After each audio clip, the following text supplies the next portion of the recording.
Adaptive Cruise Control maintains a set speed and distance from a detected vehicle ahead on the highway and is able to bring the vehicle to a complete stop. The Lane Keeping Assist system continues steering assistance at higher speeds, helping to keep the vehicle precisely in the detected lane. Lane Departure Warning and Road Departure Mitigation are designed to alert the driver to an unintentional departure from a detected lane or roadway. Road Departure Mitigation is able to apply steering torque and apply the brakes to keep the vehicle from leaving the roadway entirely. Forward Collision Warning, part of the collision mitigation braking system, scans the road ahead to alert the driver of potential collisions.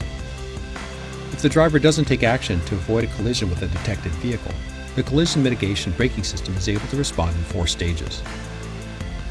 The available blind spot information system continuously monitors behind and to the sides of the vehicle, helping to alert the driver if a vehicle is detected. The available surround view camera system provides a 360-degree display of your surroundings, allowing for precise parking in demanding situations.